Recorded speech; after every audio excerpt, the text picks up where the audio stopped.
Adeptes de tablettes et de téléphones intelligents, vous avez droit à une section exclusive, les honneurs individuels Hockey, le magazine.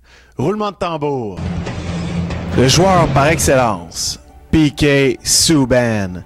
Qui d'autre? Après avoir raté les 6 premiers matchs du Canadien à raison d'une dispute contractuelle, Subban s'est élevé au rang des meilleurs défenseurs de la Ligue nationale avec une récolte de 38 points.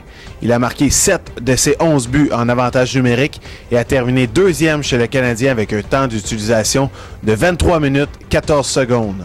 Si on lui donne le titre de joueur par excellence, on lui donne évidemment le titre de défenseur par excellence.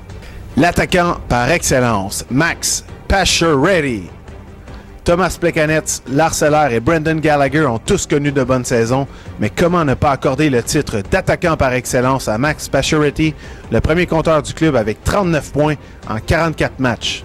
Dans les 26 matchs où il a noirci la feuille de pointage, le Canadien a maintenu un dossier de 16 victoires, 5 défaites et 5 revers en bris d'égalité, ce qui en dit long sur l'efficacité de Pacioretty. La recrue de l'année, Brendan Gallagher.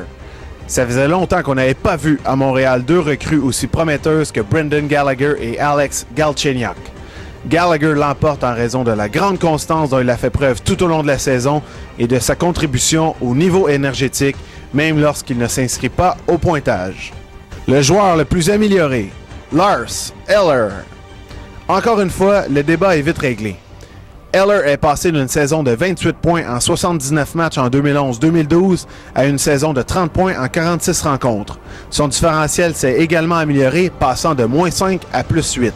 Vraiment, Michel Therrien l'a transformé en attaquant très complet. La déception de l'année, Travis Moen. On pensait que Moen allait profiter de l'arrivée de Prost, Armstrong et Bouillon pour s'imposer davantage, mais ça n'a pas du tout été le cas. Dommage que Moen soit encore sous contrat pour 3 autres années. La 4e étoile, Marc Bergevin. Non, c'est pas un joueur, mais il faut quand même donner crédit au directeur général du Canadien. La nomination de Michel Therrien comme entraîneur-chef, le congédiement de Scott Gomez, les embauches de Brendan Prost et Francis Bouillon, le vote de confiance envers Alex Galchenyuk et Brendan Gallagher, l'échange qui a permis d'acquérir Michael Ryder, les prolongations de contrats à Desharnais, Bouillon et Boudaille, tout cela, c'est Bergevin. Chapeau. C'était les honneurs individuels de Hockey le magazine. Bonne lecture de la revue annuelle du Canadien 2012-2013.